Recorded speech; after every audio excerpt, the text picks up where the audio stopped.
E aí, pixelados, como estão? Essa aula de hoje é sobre tumores nasocinusais. Ela foi dedicada e produzida especialmente para o programa de residência de otorrinolaringologia da Santa Casa de Curitiba. E como de fundo, para que ela fosse contada, eu usei o mecanismo de jornada do herói. Assim, eu pude apresentar todos os temas de um modo mais brincadeira. E isso acho que ficou bem interessante e acho que vocês vão gostar.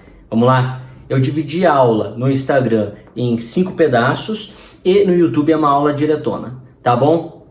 Vamos quebrar. Bom, primeiro quero agradecer pela grande oportunidade de poder estar conversando com vocês. Primeiro nessa posição especial de abordar um assunto que é relativamente da minha área e nessa posição de contra-ataque com vocês, porque vocês são aqueles que lidam diretamente com essa área. Então, foi uma oportunidade para mim de estudar muito sobre o assunto para tentar chegar próximo de vocês e minimizar ao máximo os erros e infrações que eu posso fazer durante a aula.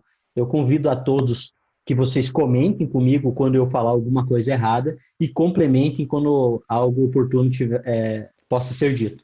Eu tentei trazer nos tumores nasocinusais alguns aspectos radiológicos que sejam de fato importantes e tratar o assunto de maneira mais lúdica, tentando trazer um pouco mais de interesse para alguma coisa que é um pouco quanto chato, que eu posso resumir algumas vezes, algumas coisas agora.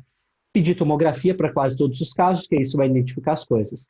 Tem poucos sintomas clínicos, relativamente, né, evoluindo com obstrução, epistaxe em algumas lesões, e mais ou menos eu não vou conseguir definir as coisas. Se tiver remodelamento, esclerose, pensar em algumas coisas mais crônicas. Se tiver invasão e ruptura de cortical, vou pensar em coisas mais agressivas. Tudo é densidade de partes moles, peço ressonância. Isso que resume a aula. Como é muito simples, eu vou tentar trazer mais informações. Para isso, eu desenvolvi como se fosse uma jornada que eu chamei de peregrinação do monge não executivo em busca do templo do conhecimento dos tumores nasocinusais. Por isso dessa propaganda. Essa é a propaganda que eu fiz. Eu espero que eu não tenha entrado em desacordo com nada que vocês prezam. Eu tentei respeitar ao máximo a idoneidade e bom tom nessa propaganda. Eu espero que vocês tenham gostado. Essa imagem é boa para mostrar que eu entendo e eu não quero que vocês me vejam assim, como uma pessoa que está distante do paciente, distante da situação problema, enquanto falando de alguma coisa com dita propriedade, com vocês que estão todos os dias pegando os pacientes, vendo os pacientes sangrar, tendo que tratá-los. Então, eu não quero ensinar os passarinhos a voar. Vocês são os passarinhos. Eu sou um mero observador e posso talvez imprimir a minha maneira de ver a doença. Como é que é a minha maneira de ver a doença? Radiologista, ele vê a doença através da morfologia. Se as doenças se apresentarem por morfologias diferentes, eu consigo dizer que tal coisa é tal coisa. Se tudo for igual, eu fico mais ou menos vendido. Esse é um arquétipo filosófico que é bom para ilustrar essa situação. A hora se eu colocasse 6 homens cegos para analisar o que é um elefante e pedisse um relatório no final, cada um me diria uma coisa. Um diria que o elefante é como uma árvore. O outro diria que o elefante é como um muro. Né? O outro diria que o elefante é como um espanador, como um aspirador, que ele é pontudo como uma lança. Outro diria que ele é como uma cobra. Todos eles estão parcialmente corretos, mas todos, na verdade, estão errados. O melhor é você poder somar todos esses conceitos e fazer um construto maior, ampliado, que congrega todos esses valores. Se vocês conseguissem trazer todo mundo para dar seu ponto de vista, você conseguiria construir o que é um elefante. A mesma coisa é nessa atividade que eu vou demonstrar agora. Alguém teria ideia do que é essa imagem que eu estou mostrando agora na tela? E se eu colocasse agora essa imagem, um pouquinho mais distante? Ainda assim é difícil de responder, né? Mas agora eu não tenho dúvida que todo mundo vai acertar. Agora eu estou distante, eu consigo entender que essa é a Torre Eiffel. Então, a perspectiva, uma visão distante, sempre consegue me dizer mais informações. Porém, o caminho contrário também é verdadeiro. Se eu não tivesse a visão bem próxima, eu não conseguiria entender. A visão próxima consegue me mostrar que, olha, essa torre, essa estrutura é feita com muitos parafusos metálicos, né, que estão chumbados nessa estrutura. Então, a visão próxima, a intermediária e a perspectiva distante, elas são importantes para me dar mais informações a respeito daquele objeto. Agora, a analogia é perfeita e cabe muito bem a hora que eu transpasso isso para a medicina. Se eu mostrar essa imagem para a maioria dos médicos que não sejam patologistas, você vai dizer no máximo que isso está corado por hematoxilina e eosina. Porém, se eu mostrar isso para o patologista, ele rapidamente consegue dizer, olha, o que eu tenho aqui é uma hiperplasia de tecido epitelial que está crescendo para dentro do próprio tecido subcutâneo. Ele consegue dizer para mim, se eu disser para ele que é um nariz, que provavelmente isso é um papiloma invertido. Agora, se eu mostro isso para vocês, nesse exame endoscópico do nariz, você consegue dizer assim, olha, tem uma lesão polipoide com aspecto cerebriforme. Isso é um papiloma invertido. Agora, se eu mostro essa ressonância para mim, eu consigo dizer aqui, aonde está o meu mouse, que é uma imagem ponderada em T1, que nasceu no seio maxilar, que passou através, erodiu provavelmente a parede medial do seio maxilar, e agora está ocupando a fossa nasal. E ela também tem um aspecto o quê? Cerebriforme. A radiologia é muito boa para inventar nome, mas dessa vez a gente copiou o nome de vocês. A análise morfológica da lesão pela via endoscópica, ela nasceu antes, então o aspecto cerebriforme foi copiado para cá. É o artigo que demonstra que essa lesão tem um aspecto também cerebriforme, sugerindo papiloma invertido, ela data de 2010, então não faz alguma coisa tão recente assim essa descrição. Essa última imagem aqui é um T2. Como é que eu sei que é um T2? Que é aquelas coisas que tem líquido, brilha em T2. Esse é um dos bons conceitos que precisa guardar. Então, nas três perspectivas também da lesão, eu tenho informações adicionais, tanto no aspecto histológico, quanto no aspecto macroscópico, e quanto na visão mais de perspectiva, que é da imagem, aquela visão mais distante. Os três somados me dão mais informações a respeito da doença, e todos eles demonstram, na verdade, um fenótipo daquela doença. Agora, a atividade mais lúdica que eu vou propor, eu quero que vocês se imaginem todos como um monge não executivo hoje. Esse monge não executivo, ele tem uma tarefa. A minha missão é encontrar o templo do conhecimento perdido sobre os tumores nasocinosais. E ele ganhou uma dica. Essa dica é de que provavelmente esse templo se encontra numa cidadela. Uma cidadela, assim, meio oriental. E vocês, dispostos de todo o ímpeto que é possível, com uma cervejinha na mão, começam essa atividade. Logo de cara, vocês procuram, no início da cidadela, vocês veem que tem um mural, e nesse mural tem algumas coisas, são regras fundamentais que orientam de como essa cidadela funciona. O primeiro passo é, olhe todos os limites ósseos. Isso cabe especialmente para a tomografia. Então, se você não sabe como fazer, bota na janela óssea e olhe todos os limites ósseos. Tente entender qual é a correlação da lesão com os limites ósseos. Depois, procure por esclerose e espessamento. Depois, se o exame tiver sido com contraste, a lesão tem ou não contraste? Para fazer isso, você tem que sair da janela de óssea e ir para a janela de partes moles. Depois, você vai procurar por pistas secundárias. A gente vai entender mais tarde o que é pista secundária. Depois, alguns dados genéricos para essa cidadela. Primeiro, que radiologista, e quem escuta radiologista tem que ter fé. Segundo, que lesões grandes, só Deus sabe, elas se parecem muito. Você não vai conseguir bater o martelo para muitas delas e você vai ficar no puro achismo. Quem vai definir são vocês e o patologista. Não é para ficar frustrado. Mesmo que você não consiga definir as coisas, a radiologia ainda assim consegue dar muitas informações que são úteis. Tenha calma, que logo acaba. Em termos de tomografia, o aspecto daquela lesão tomográfica, ela é agressiva?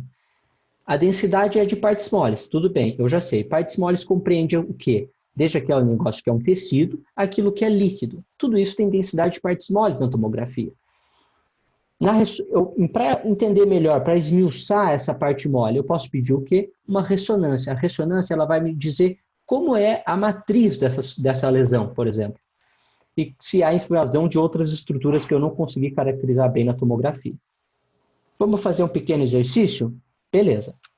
Aqui, na primeira imagem, é uma tomografia do seio, aqui uma tomografia de face, num corte coronal, na janela óssea, onde você percebe que o seio maxilar aqui está um pouco reduzido, tem um espessamento e tem umas calcificações. Essa calcificação é grosseira e periférica. E perceba que aqui, o seio maxilar é o mesmo paciente, só no corte axial. o seio maxilar ele até evoluiu com pequena redução do seu volume e você tem calcificação aqui. Uma calcificação, presta atenção de novo, calcificação grosseira e periférica. Isso aqui é uma sinusite crônica. De novo, agora na lesão de baixo. É uma lesão que ocupa praticamente todo o seio maxilar esquerdo, tem densidade de partes moles. Esse aqui é um plano coronal e está na janela óssea. Agora, aqui é a janela de partes moles. Eu vou tentar simplificar algumas coisas que falo, porque eu sei que tem os R1s na sala também, então para eles poderem absorver o máximo. Então, esse aqui é um corte coronal. E perceba que tem uma lesão, que tem densidade de partes moles. E agora veja a diferença da descrição que eu vou fazer. Tem calcificações finas e centrais. Como é que era o anterior? Eram calcificações grosseiras e periféricas. No de baixo, parte mole, que é a densidade em Hounsfield, e na região central, calcificações finas e centrais. Isso, ao contrário do de cima, ampliou o seio maxilar, ele está maior.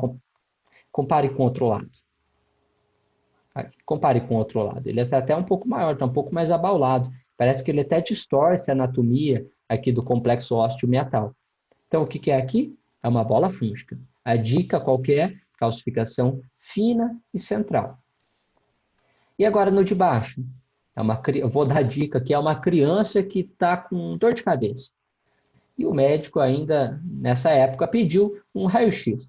Esse aqui é um raio-x com uma incidência chamado de Waters, e você consegue ver um velamento do seio maxilar esquerdo.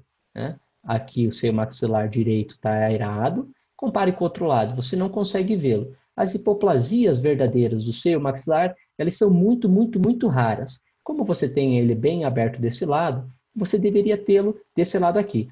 Quando você ocupa ele por qualquer que seja a substância, ele acaba desaparecendo no raio-x. Isso é um indício de que talvez haja um preenchimento. Num paciente diferente, a tomografia em janela óssea mostra que eu tenho um nível hidroaéreo, formado aqui, esse líquido está pendente, e tem um pequeno foquinho gasoso, e sugerindo que tem uma sinusopatia aguda.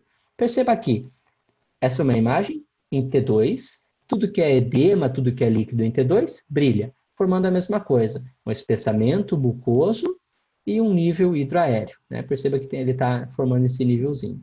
Isso é uma sinusite aguda. Agora, do lado de cá, eu vou falar outras coisas. Esse é o aspecto benigno das doenças. Agora, do outro lado, eu vou dizer características que me fazem pensar em alguma coisa maligna.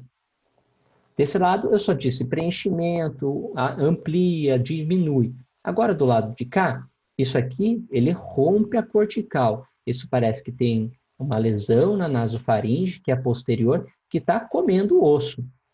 Parece que ele está tudo irregular, até mesmo aqui.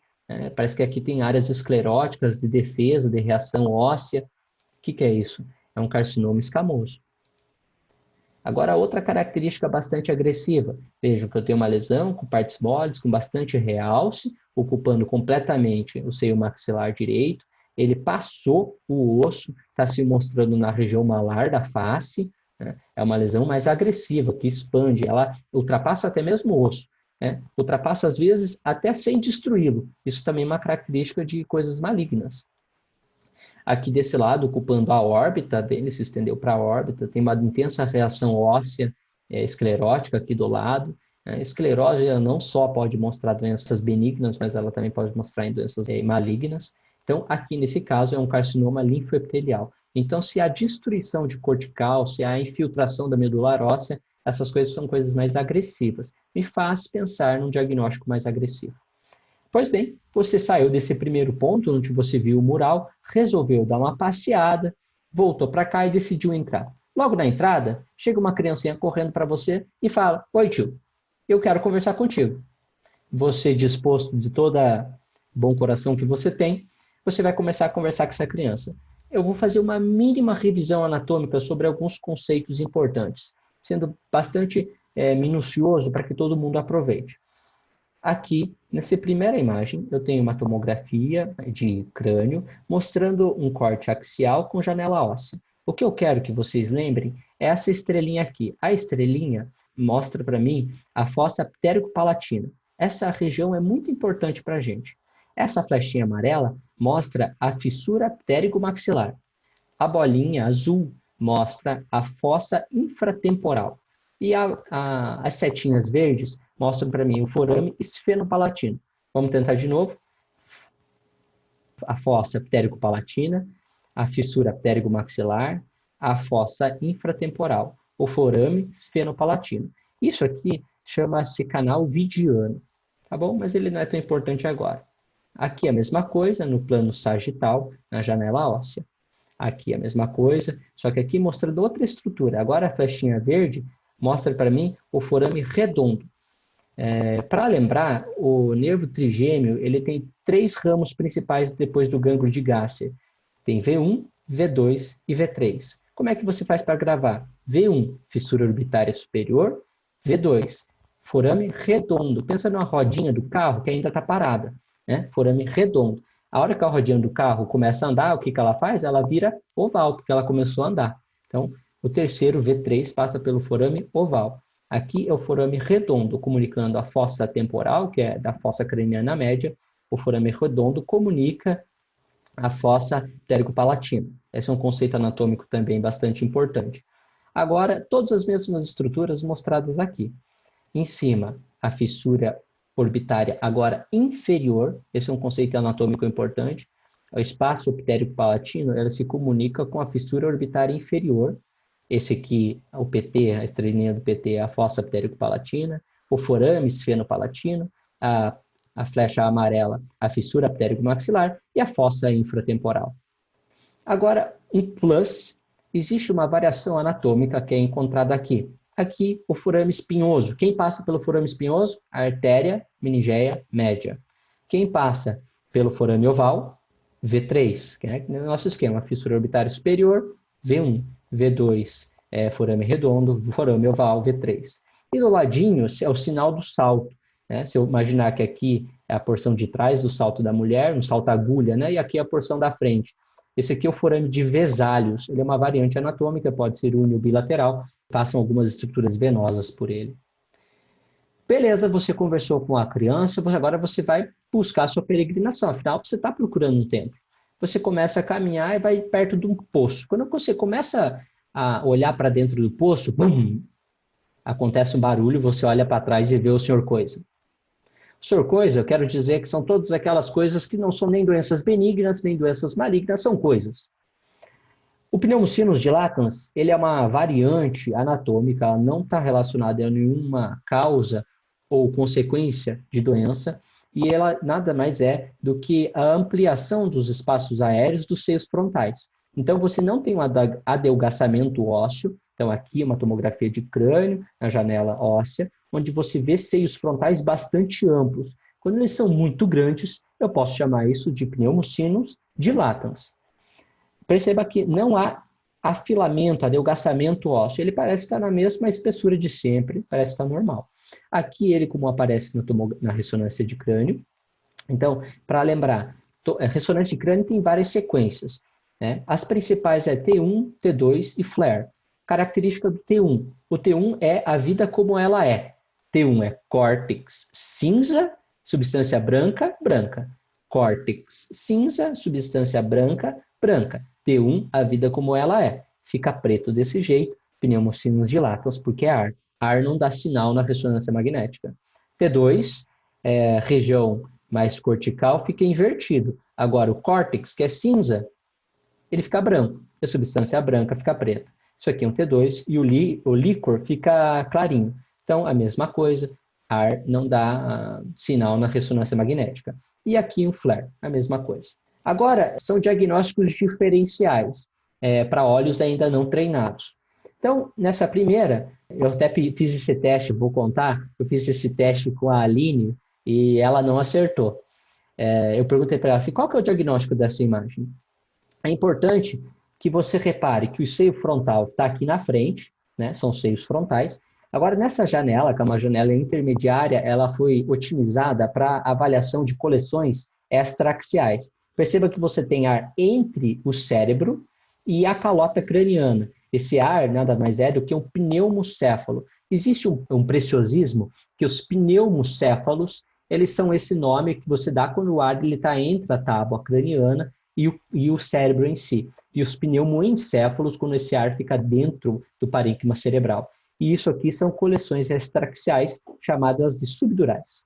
Agora, o outro diagnóstico que é mais diferencial com o pneumocinos dilatans é a pneumatocele. Perceba que você tem ampliação também, igual dos seios frontais, mas você tem um adelgaçamento ósseo nessa porção aqui, né? Isso acaba fazendo o diferencial. Você teve uma oclusão do recesso frontoetimoidal por um tecido de densidade de partes moles, que está aqui, né? Isso é importante. Então, você dilatou o seio frontal porque você tem alguma coisa obstruindo a sua via de drenagem, que é essa substância que eu estou mostrando aqui, e você dilatou aqui e, por isso, adelgaçou o osso. Tá bom, você se livrou do senhor coisa, já viu todas as coisas que precisava ver, e saiu caminhando, deu costas para o poço e saiu caminhando. Você caminhou por aqui, passou pela árvore, você foi perto do coreto. Diz que quando você chegando perto de coreto, qualquer coreto do mundo, em cidade pequena principalmente, perto de coreto sempre tem aqueles que não valem nada. Você encontra o Sr. Stifler lá. O Sr. Stifler é o adolescentão. Essa foto ela é muito boa, é uma parte incrível do filme American Pie, não sei se vocês lembram, não sei se é da época de vocês. Bom, mas eu quero mostrar e conversar com vocês a respeito de uma doença, é como um adolescente que não sabe o que quer. O adolescente que não sabe o que quer incomoda todo mundo. Essa doença tem essa é uma boa descrição para essa doença. Por quê? Lembra que eu falei que o radiologista ele estuda o aspecto morfológico das doenças. Por exemplo, o hepatologista ele sabe o que é hepatite. Ele sabe quais são as alterações laboratoriais, ele sabe como tratar, sabe as complicações, sabe o exame físico, mas ele não conhece hepatite cara a cara.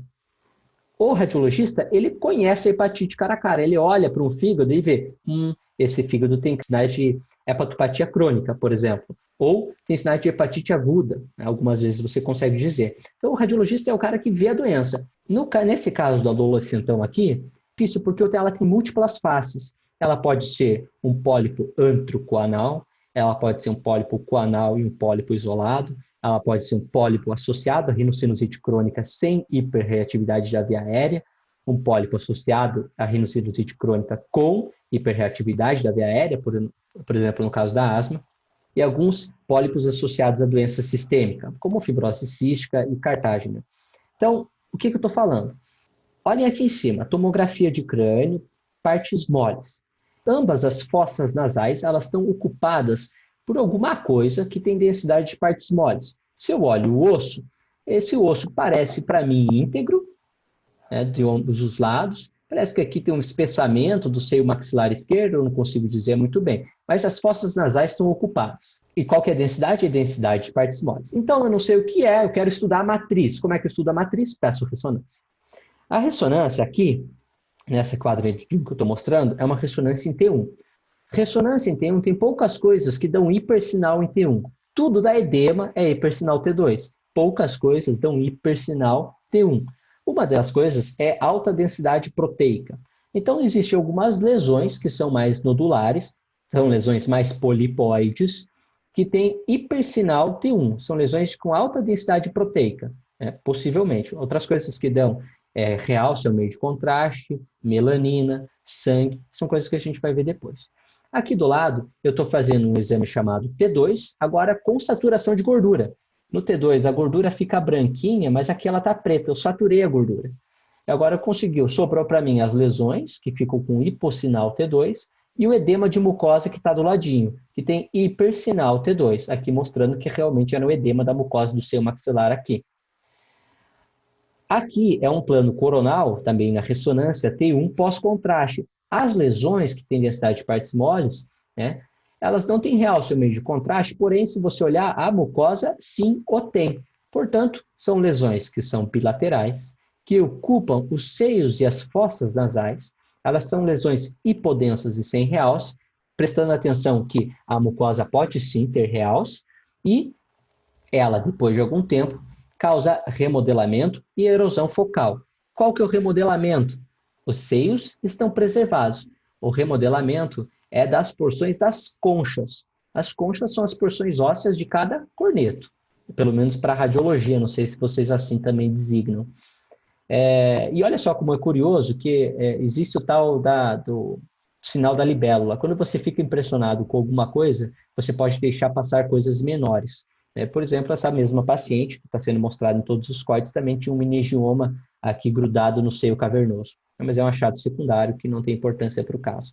Então, é uma doença que eu chamo de polipose nasocinusal, ela realmente uma hiperplasia, geralmente da mucosa, infiltração intersticial das porções mais profundas do epitélio, e ela geralmente é bilateral, ela ocupa seios e fossas nasais, ela é hipodensa sem realce e pode estar associada à remodelação e erosão focal. Percebam, mas a morfologia dela é variável, é uma doença danada, ela é adolescente.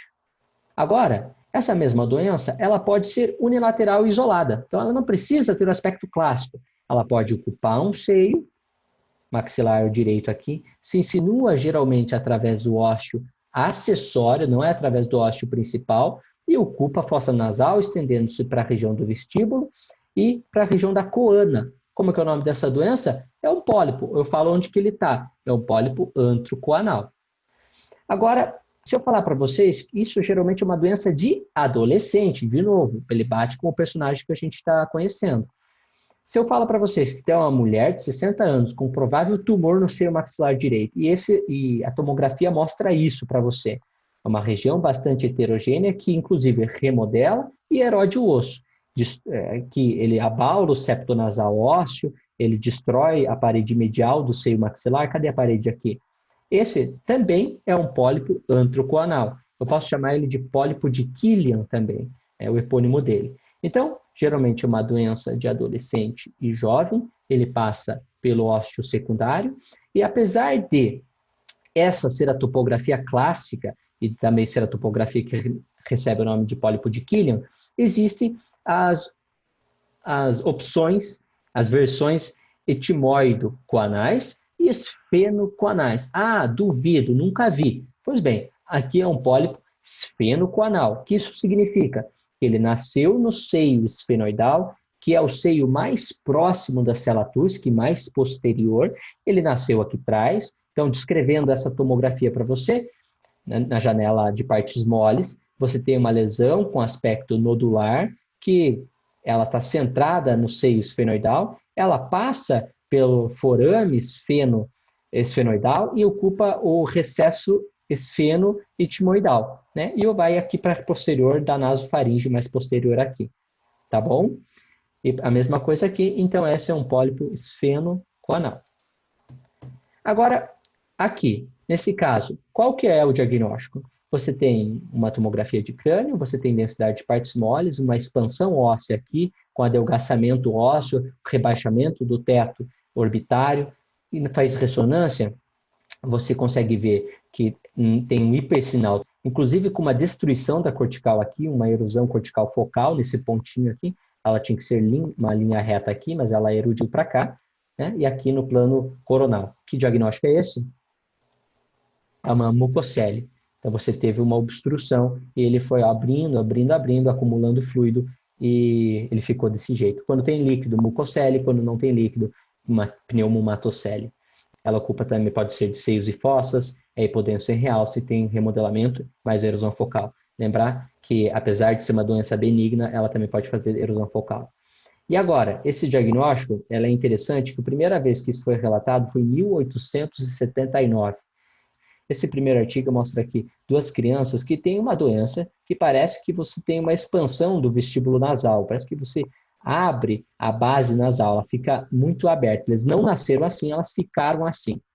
E as duas crianças não eram irmãos, mas uma tinha 11 anos, o outro tinha 9 anos. Se postulou nessa época aqui, que em 79, esse artigo aqui, é esse artigo que estou mostrando aqui, que era uma doença com alguma correlação hereditária. No segundo caso, é um artigo já bem mais recente, de 2019, se mostrou um paciente, agora sim, na idade que geralmente essa doença acontece, é um paciente que você olha para ele, eu não conseguiria dizer, mas a descrição no artigo mostra que ela tem uma ampliação da base nasal, uma expansão da pirâmide nasal, e você, quando olha a tomografia, você vê que tem alguma coisa com densidade de partes moles ocupando tudo, né? Os seios maxilares, insinuando-se pelos complexos osteomiatais, destruindo o labirinto etimoidal e ampliando a pirâmide nasal, aqui no corte coronal. Essa doença, apesar de ter aqui um caso em crianças, ela é típica do paciente adulto. Trata-se de uma etimoidite necrosante com polipose agressiva. Veja como a mesma doença ela pode ter um aspecto morfológico bastante variado, né? E isso dificultando o diagnóstico certeiro por nós. Agora, qual é o diagnóstico que eu falo? Num caso clínico onde tem um homem de 28 anos com sangramento nasal. Lembra que a gente está falando do adolescentão? É alguma coisa com densidade de partes moles que ocupava o seio maxilar esquerdo, insinua-se e erode toda a parede medial do seio maxilar, que era para estar aqui, ocupa agora a fossa nasal. Tem um contorno bastante irregular. Quando eu injeto contraste nele, ele tem realce central ao meio de contraste. Veja, e não confunda. Isso aqui não é calcificação central e fina da bola fúngica, lembra? Isso aqui é realce ao meio de contraste. Esse aqui é um exame contrastado. Perceba a dica aqui, por exemplo, que você tem uma artéria que está passando contraste por ela, né? Então, agora alguma coisa que tem realce. Vixe, será que se tem realce, tem maior chance de ser maligno, não é? E nesse caso, é maligno? Ou será que essa doença polimórfica, o adolescentão que não sabe o que é? Você olha a ressonância, ela tem um aspecto típico, que é qual? Eu faço um T2 e percebo que nessa aqui é o T2. Tudo que é edema brilha no T2. O T2 ele tem baixo sinal periférico e um hipersinal, isosinal na região central, mas um baixo sinal periférico contornando, desenhando toda essa lesão que ocupa predominantemente a fossa nasal. Perceba aqui que o realce ao meio de contraste, esse não, ele é o contrário, ele é predominantemente na região central. Puxa vida, se ela tem realce ao meio de contraste, ela erode as coisas, ela destruiu o osso. O que será que é isso? A mesma coisa aqui. Agora, veja, isso aqui foi um homem de 28 anos com sangramento nasal. Agora, é um menino de 11 anos, de novo, com sangramento nasal. Eu estou quase certo que isso é uma doença maligna. Agora, uma senhorita de 29 anos, que vocês agora matam o diagnóstico. Esse aspecto, no exame endoscópico de vocês, ele é descrito como mais típico. Isso não é uma doença maligna, isso chama pólipo angiomatoso.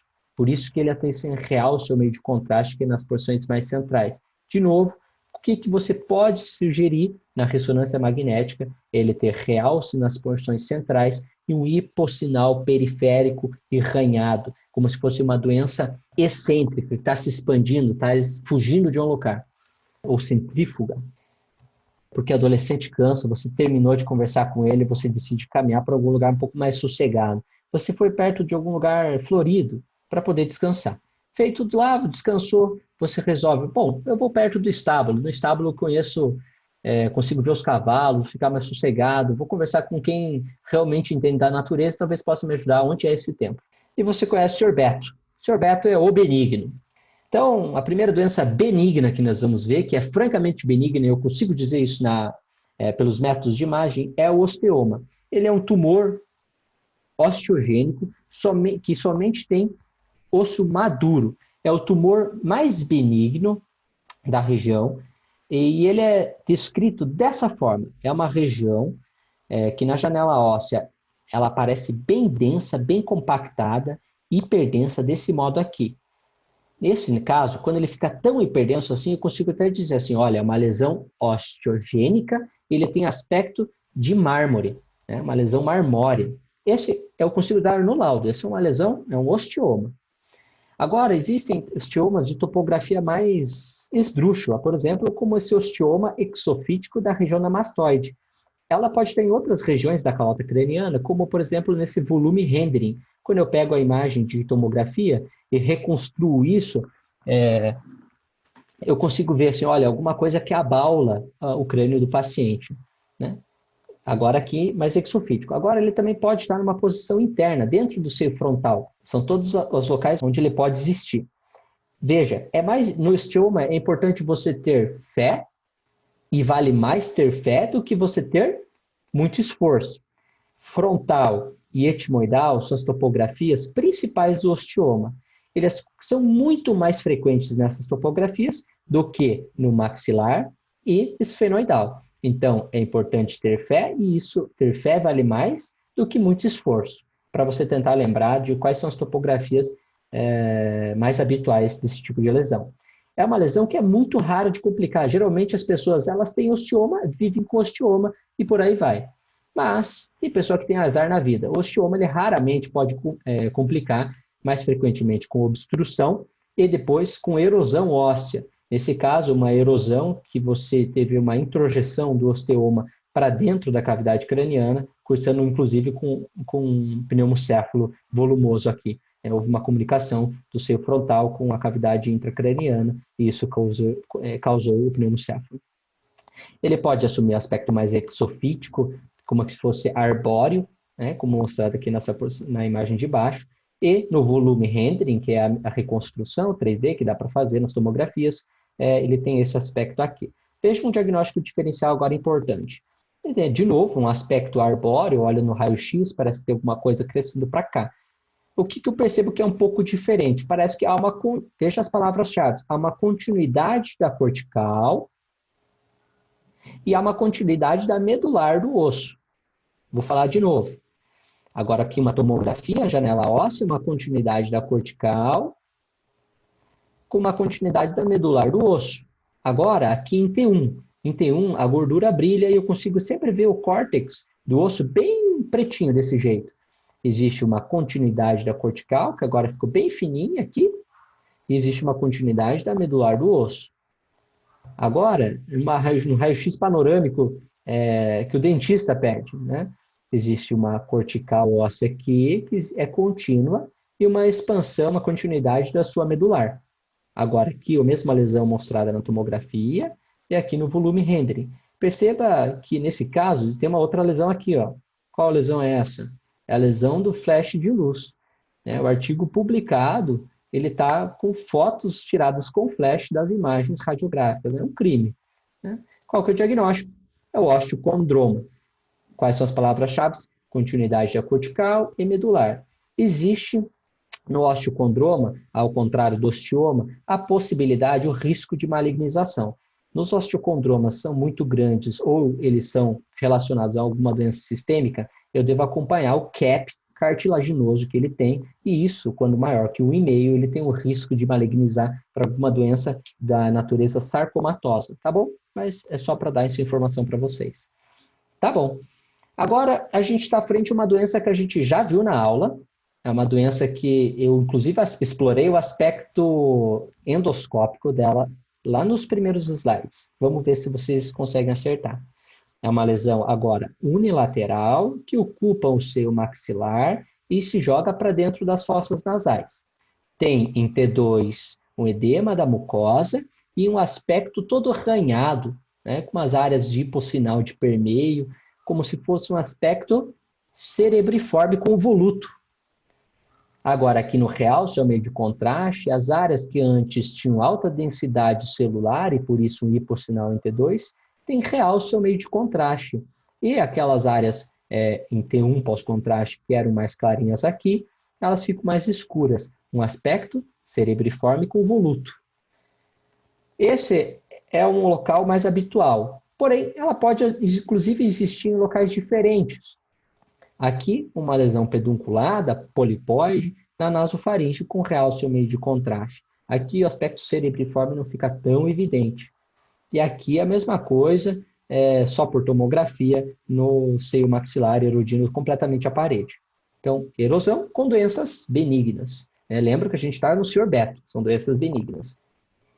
Agora, a mesma coisa aqui. Outra coisa que é importante nessa doença. Estou quase certo que você já sabe o diagnóstico. Então, conversando sobre essa doença, que tem um aspecto cerebriforme convoluto, que isso foi descrito antes pelos exames endoscópicos de vocês e depois pela ressonância magnética em 2010, você tem base. A base de implantação, geralmente, ela tem uma hiperostose óssea. Né? Essa hiperostose ela também é polimórfica, ela pode ser ou mais densa, compactada e espessa desse jeito, como se fosse um pólipo sesamoide, ou ela pode ser mais aguda, como se fosse uma espícula óssea. E na ressonância, em T1, ela pode... Perdão, esse aqui é um T2, né? O líquido está clarinho aqui e tem edema da mucosa que está claro aqui também. ele tem um aspecto ranhado, né? T2, o aspecto clássico, cerebriforme, uma doença centrífuga, né? Ela nasceu onde está, ela está implantada na base que tem hiperostose óssea e cresceu para cá. Outra coisa, essa mesma lesão, ela pode, inclusive, assumir um aspecto mais agressivo, invadindo. Olha aqui, tem que ter um pouco de atenção, mas ela, inclusive, rompe a base do crânio e se insinua para dentro do crânio. Lembra que a gente ia flertar com as doenças da base do crânio? Aqui é um bom exemplo, né? Você teve uma erosão do etimoide e ela caiu para dentro do crânio, ela erodiu toda a lâmina paperácea, deslocou a base da órbita. Que doença é essa? É o papiloma. O papiloma é uma doença unilateral, ela tem efeito de massa, como nós já conversamos, ela tem hiperostose na origem, essa hiperostose ela pode ser em placa ou em cone, como a gente descreveu, ela é pouco frequente, em torno de 10%, ela pode ter erosão, ficando igual ao SEC, e ela tem potencial de malignização. Como é que eu vou gravar o papiloma? O papiloma, ele é muito parecido com câncer. Ele erode, ele ocupa espaço, ele destrói, ele invade as coisas. Então, o papiloma é como se fosse um gaúcho. O que o gaúcho fala? Mas pá, que bom seria se eu fosse um SEC bem gaudério. Então, lembrar essa coisa. Papiloma mais pá, que bom seria se eu fosse um SEC bem gaudério. Conversando sobre os papilomas schneiderianos, é o nome genérico antes da classificação de tumores de cabeça e pescoço da quarta edição de 2017. Os papilomas schneiderianos é o nome e sobrenome dessa doença. Schneideriano, para os R1s, é a mucosa da cavidade nasal, ela é sempre chamada de uma mucosa schneideriana. Agora, depois dessa edição, a classificação geral definiu que os papilomas eles são divididos em apenas 3 categorias. Antes eram muitas, ela simplificou para 3.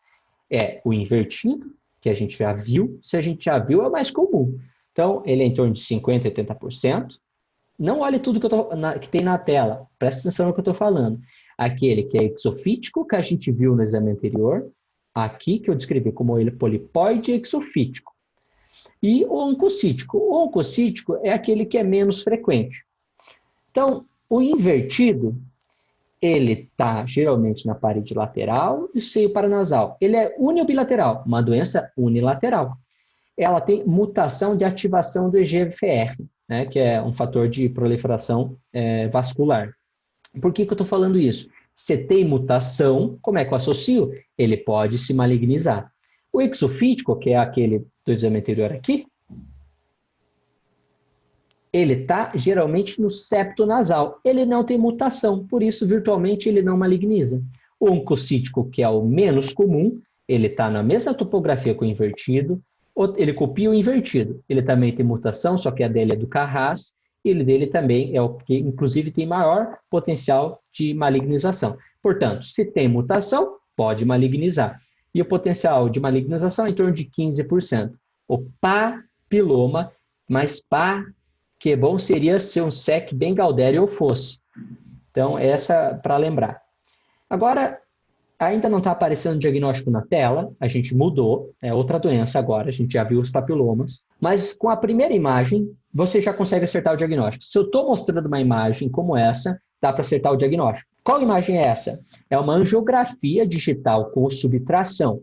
Aqui tem um catéter, eu vou explicar que eu não sei qual é o conhecimento, a base de conhecimento de vocês nisso, mas aqui tem um catéter que está posicionado na carótida externa, né, porque tem vários ramos para cá, né, não importa dizer exatamente quais são, e tem uma lesão gigantesca aqui, parece que faz um blush hipervascular, uma lesão que é benigna, que tem tanta arterialização, tem tanto realce assim, né, eu injeto o contraste por aqui, ele tem tanto efeito trófico, tem tanto vaso entregando sangue para ele.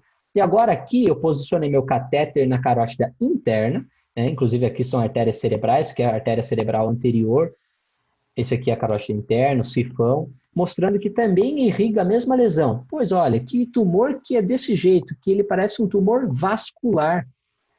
Se eu olho a ressonância, ele é um tumor com alto realce de contraste, que não tem um pós-contraste, que inclusive ocupa o seio cavernoso. Olha, vou com calma.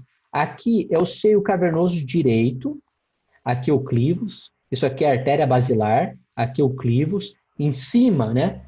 Para cima seria a célula túrcica, aqui o seio cavernoso direito, aqui o seio cavernoso esquerdo. No meio do seio cavernoso passa a carótida interna, o segmento cavernoso. Ele está ocupando, expandindo todo esse seio cavernoso. Pois ora, que caminho que ele usou para chegar até aqui? A gente já viu. Quando falou, oi, eu gostaria de conversar contigo, que era a criança. O forame redondo. O forame redondo foi ocupado também, ampliado. Isso não fica óbvio por aqui, mas eu consigo deduzir se eu souber a anatomia. Ampliou totalmente o seio cavernoso, destacou para a minha carótida. E se ele passou pelo seio cavernoso, chegou no seio cavernoso, passou pelo forame redondo, de onde é que ele estava? Na fossa ptérico-palatina. Aqui é a mesma coisa. Agora, aqui é um T2 que eu vou dar a dica. O T2 tem umas áreas centrais heterogêneas que tem hipossinal T2, mas esse hipossinal eu chamo de flow void. Void, artefato, flow, fluxo. É artefato de fluxo. Quando você tem alguma coisa que se move muito rápido na ressonância, a ressonância ela não consegue capturar aquele sinal daquela substância. Por isso, fica uma ausência de sinal. Uma ausência de sinal por artefato. Então, eu fico flow void. Então, é uma lesão vascular que tem flow voids de permeio e ocupa um local específico, é o endereço dessa lesão. Qual que é o endereço? É a fossa ptérico-palatina. Agora está mostrado aqui do lado, a fossa ptérico-palatina. Como é que eu vou ter certeza disso? De novo, agora olhem, acompanhem comigo, por favor. A tomografia de crânio, uma lesão com densidade de partes moles, ocupando bastante a fossa nasal. Olha, estou perdido ainda, não sei o que é, pode ser qualquer coisa, só Deus sabe. Agora eu olho aqui do ladinho e vejo, olha, parece que tem um intenso realce meio de contraste, e olha, o que é aqui a parede posterior do seio maxilar, aqui a parede anterior do corpo ptérico-maxilar. Que espaço é esse? É a fossa ptérico-palatina. Ela está ampliada. Compare esse espaço com esse aqui.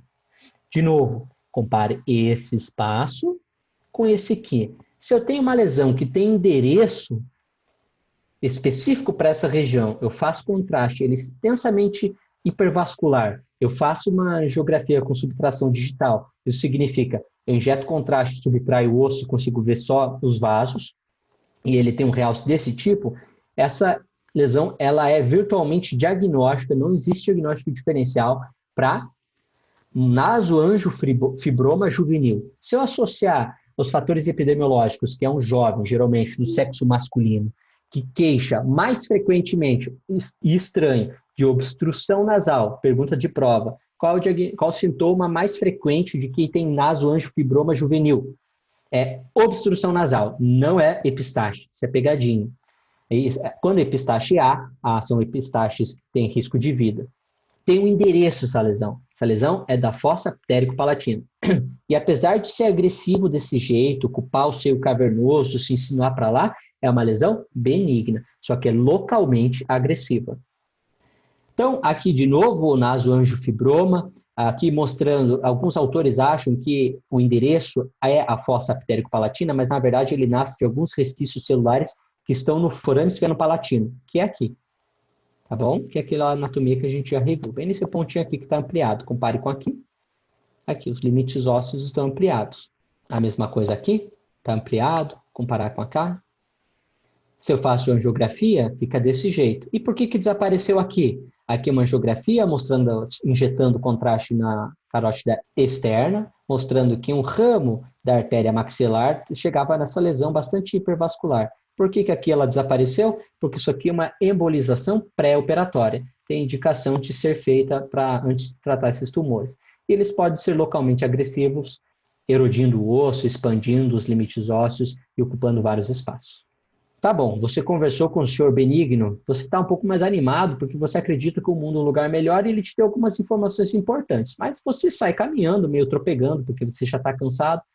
E quando você se encaminhando para a saída, que é aqui embaixo, quando você, de repente, é alcançado por alguém do mal, ou alguém calveira. Agora eu vou falar das doenças malignas da cavidade nasal. Veja um conceito casuístico que eu vou passar, que é interessante.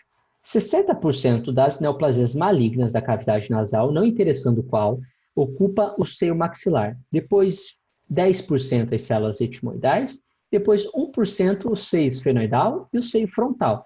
Lembra que quem me defende é a fé? Só que agora o fé não é o etimoidal, é o esfenoidal. Se eu somar 60 mais 10 mais 1, só que isso aqui, esse 10 aqui, ele pode ser 10 a 15, esse 60 pode ser 10 a 60 a 70, mais de 80% dos tumores malignos são dos seios paranasais. Então, uma topografia que chama atenção para mim para pensar em causas malignas é todos aqueles aspectos radiológicos e a topografia de seio paranasal. Principalmente se for uma doença unilateral e tiver aquelas pistas secundárias que nós conversamos, linfonodomegalia. Genericamente, nós vamos conversar sobre os carcinomas de células escamosas, que são de longe os mais frequentes, os adenocarcinomas, os tumores neuroendócrinos e o melanoma. O que é uma característica que me faz pensar em câncer? Pois, de resto, tudo é muito parecido. A invasão do seio cavernoso, exceção feita ao nasoangiofibroma, que eu mostrei anteriormente, quando ele invade o seio cavernoso, aqui mostrado pela passagem do tumor através do forame oval, ele aqui invadindo, deslocando a carótida, isso aqui é uma característica de tumor altamente agressivo. Quando ele invade o quiasma, ou ambos os nervos ópticos, né, o quiasma, ele está ilustrado aqui, nesse corte coronal, quando ele está invadido, aqui uma ampla invasão do espaço intracraniano, uma passagem transdural da doença, a doença de alta agressividade, e aqui também, extensão transdural. Então, uma ampla massa com densidade de partes moles aqui na tomografia coronal, invadindo a fossa craniana superior. Isso aqui é característica de doença maligna. Se eu ficar com isso, invasão do seio cavernoso, quiasma, ambos os nervos cranianos e extensão transdural, são dicas de doenças que podem ser malignas. Falando do mais frequente, que é o SEC. Com calma, o SEC, que é o carcinoma de células escamosas, eu vou falar algumas coisas chaves. Ele, diante de uma análise histológica pura e simples, ele é dividido em queratinizante e o não queratinizante. Eu posso fazer essa análise através de um corte simples de hematoxilina e eosina. Eu tenho muita queratina ou não tenho. Vai chegar no porquê que isso é importante. Os fatores de risco é tabagismo, radioterapia prévia e associação com HPV. 32% desses tumores são HPV positivo. Por que isso é importante? Os SECs de fossa nasal, que têm HPV, que são HPV positivos, eles ocorrem numa faixa epidemiológica diferente, acontecem em pessoas mais jovens, acontecem em pessoas mais saudáveis e têm um prognóstico melhor. Esse prognóstico ele é melhor. A história natural da doença é diferente. Portanto, se questiona se aqueles que são HPV positivos não devem ser também tratados de modo diferente. Por isso, o Colégio Americano de Patologia, ele divulgou uma nota em comunhão com a ASCO, que é a Sociedade de Oncologia Clínica Americana, dizendo que todos os carcinomas com diagnóstico novo, que sejam da orofaringe, merecem ser testados para P16. E P16 o que é? P16 é um surrogate marker, ou seja, um marcador intermediário de hiperexpressão de um gene supressor tumoral. Se ele está muito elevado, esse gene supressor tumoral, que chamam de P16, e eu detecto por imunistoquímica, isso me indica que provavelmente há, no fundo, como causa subjacente daquele tumor, há um HPV, tá bom? Um vírus de papiloma humano. Deu para entender? Como é que eu consigo ver isso? Isso aqui é um teste de imunistoquímica. Isso aqui é uma toxilina eosina corado com essa substância específica para avaliação do HPV. Eles são bastante críticos porque você tem que ter a positividade para isso, P16, tanto no compartimento citoplasmático quanto no compartimento nuclear. E ambos eles têm que ter altamente reativos. E o conjunto deve se mostrar bastante positivo dessa maneira em mais de 70% da amostra. Então, são critérios bem colocados bem altos para ter alta especificidade. O motivo, de novo, é eu encontrar P16, que é um gene supressor tumoral. Esse gene supressor tumoral ele está hiperexpresso quando eu tenho muito HPV. Faz sentido. O HPV ele é oncogênico, ele causa tumores. Se ele causa tumores, eu ativo mais gene supressor tumoral. Quem que eu ativo? P16. Então, é isso que eu estou mostrando nesse slide. Então, por que eu tenho que pesquisar isso? Porque na orofaringe está comprovado que são tumores com curso clínico diferente, são tumores que respondem diferente às terapias e, portanto, talvez devem ser tratados diferentes. Por conta disso tudo, a ASCO, depois fez essa endorsement, fez essa indicação, essa orientação de que todos os tumores com diagnóstico novo da orofaringe devem ser testados para P16. Quando que eu vou testar? Quando é SEC. E agora, veja, se eu faço hematoxilina e eosina e ele é uma lesão queratinizante, eu desisto. Né? Isso não é HPV. Tem que ser um tumor não queratinizante. Tem que ser da orofaringe ou pode ser os tumores ocultos com linfonodomegalia positiva nas cadeias 2 e 3, assumindo algumas outras e com algumas restrições quanto às outras cadeias. Aqui é um outro diagnóstico, a gente já conversou sobre os SECs, é um homem de 35 anos com cefaleia e obstrução nasal progressiva.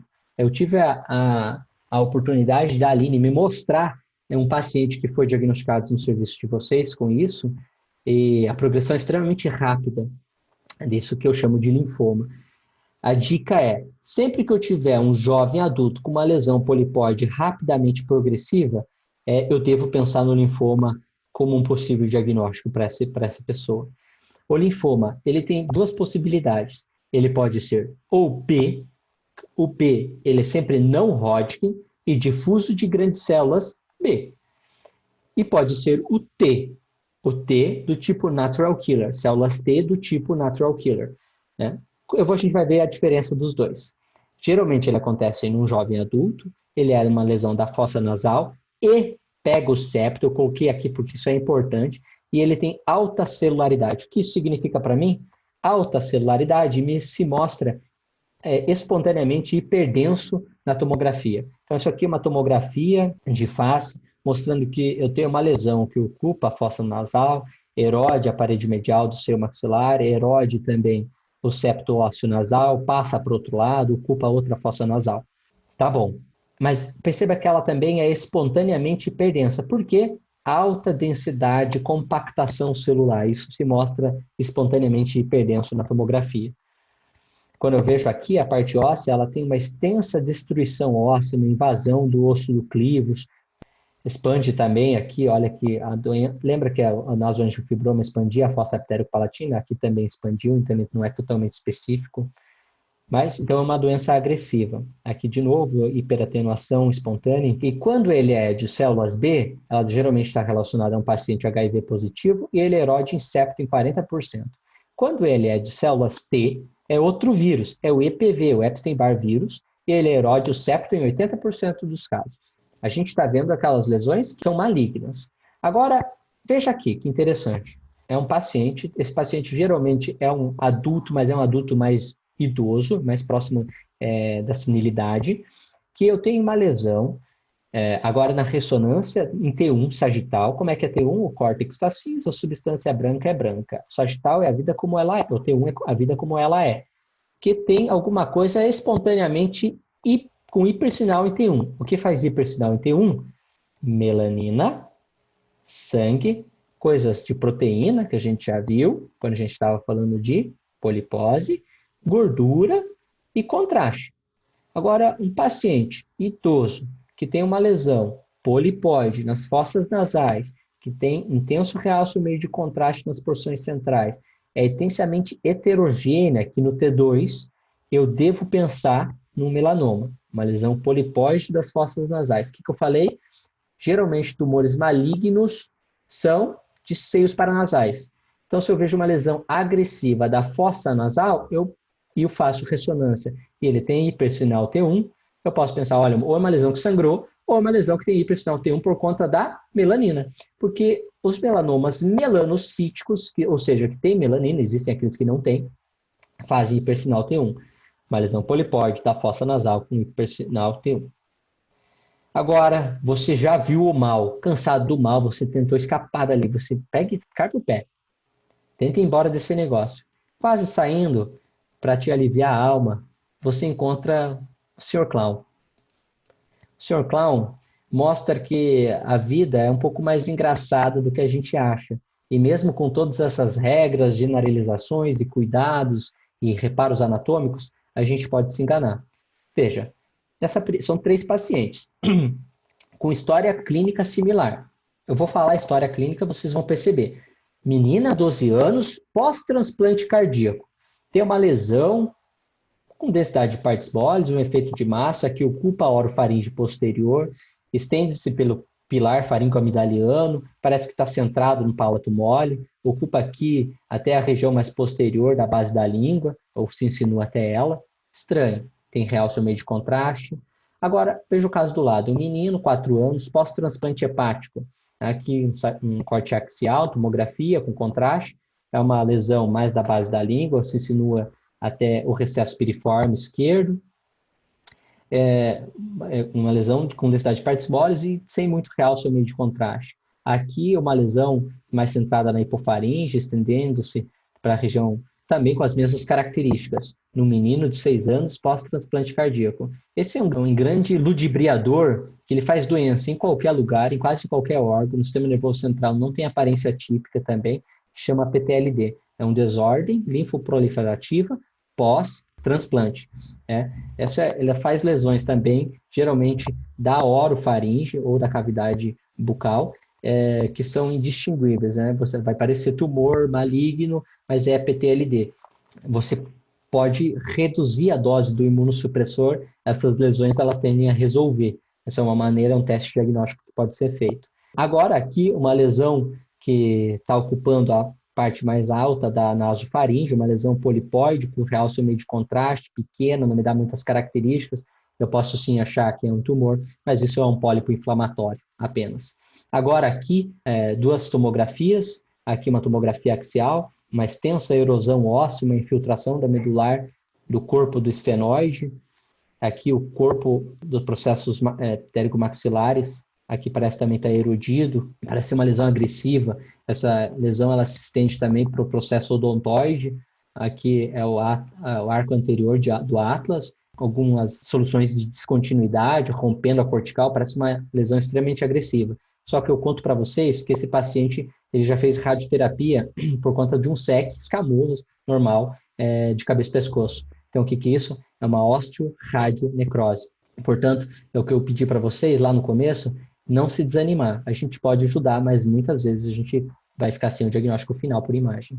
Agora, por fim, se eu mostro para vocês calcificações centrais finas, ocupando o seio esfenoidal esquerdo, também algumas células etimoidais desse lado, um hipersinal T2, mostrando que existe um edema, com alguma coisa bem preta aqui, parece preto aqui, parece preto aqui, será que isso aqui é ar?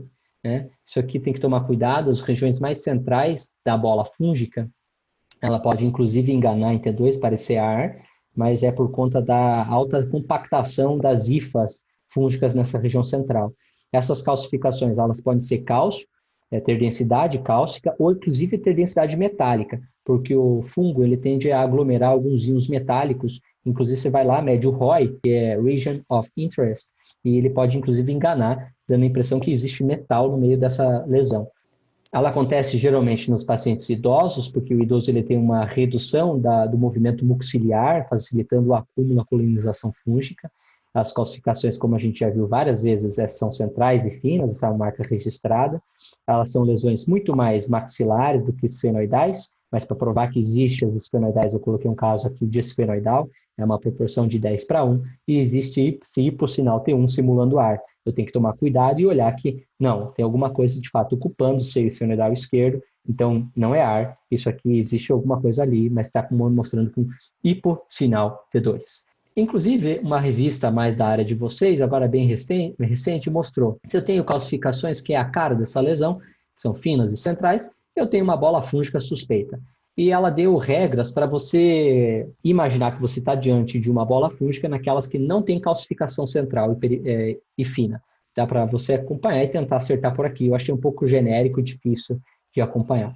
Por final, quero mostrar um caso que ontem à noite eu estava de plantão, eu vou mudar de janela, vamos ver se todo mundo fica comigo aqui. Paciente transplantada renal há 12 anos, ela veio com dor facial à esquerda, rinorreia há 15 dias, agora febre, já letárgica. Foi feita tomografia e ela disse que tinha uns sintomas de dispneia. O que fez? Dispneia hoje em dia é igual Covid. Fez tomografia de crânio e fez tomografia de tórax. Agora perceba, olha só que legal, porque o pessoal da cirurgia entrou em contato comigo, eu queria discutir o caso para ver o que eu achava. Por que eu coloquei bola fúngica no final, mostrando que ela pode simular lesões? O que vocês acham desse seio maxilar aqui? É um seio maxilar reduzido, que tem finas calcificações centrais. Putz, eu estou diante de uma bola fúngica, certo? Por enquanto, a descrição do residente que pré-laudou o exame foi essa. Calcificações centrais, pensar em etiologia fúngica, entre parênteses, bola fúngica. Perceba que eu tenho sinais de cronicidade. Tem um espessamento ósseo da parede maxilar posterior, compare com esse lado, né? Um espessamento ósseo esclerose da parede anterior do seio maxilar. Então, eu estou diante de uma doença crônica. Mas por que essa paciente tinha dor, rinorreia e letargia? Será que é uma doença relacionada ao status pós-transplante dela?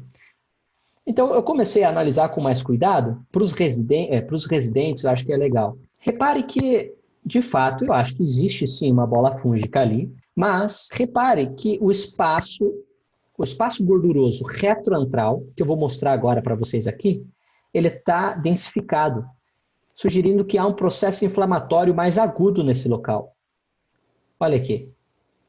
Tem uma densificação do espaço gorduroso retroantral. Beleza, algo a favor de agudo. Eu tenho coisas falando a favor de crônico, coisas a favor de agudo. Aqui a densificação, esse aqui é o espaço que eu chamo espaço mastigador, e essa gordura, a gordura retroantral. Olha aqui, ó, extensamente densificado. Agora eu vou colocar num outro corte, a mesma densificação eu consigo ver intraorbitária, respeitando ainda os espaços extraconais, mas veja como está densificado aqui também. Compare esse lado com esse lado aqui. Não tem essa densificação da gordura. Então, isso aqui é um processo mais ativo, mais agudizado. Uma sinusite aguda. E a gente está acabando. Com a outra dica que eu dei no começo, calma que logo acaba. Então, aqui existe inclusive erosão. Olha a lâmina papirácea aqui, olha a lâmina papirácea aqui.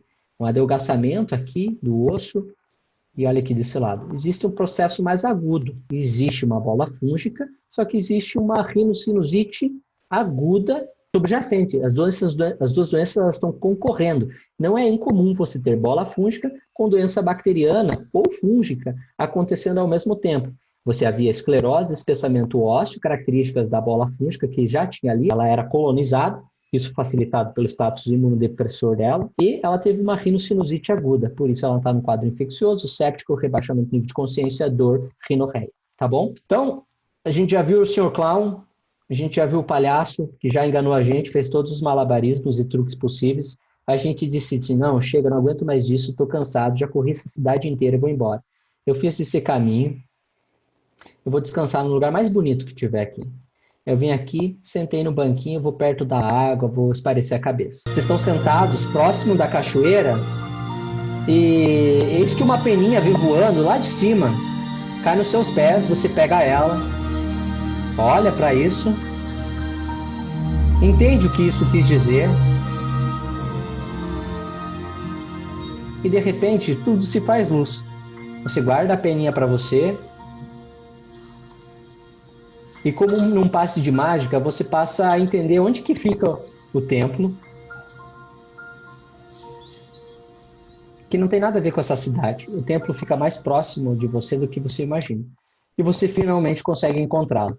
Você, exasperado num pulso de vida e quase morte que vocês estão, que não me aguento mais ouvir falar, sai correndo e dá de cara com, finalmente, o templo do conhecimento dos tumores nasosinusais. Finalmente, o fim da peregrinação.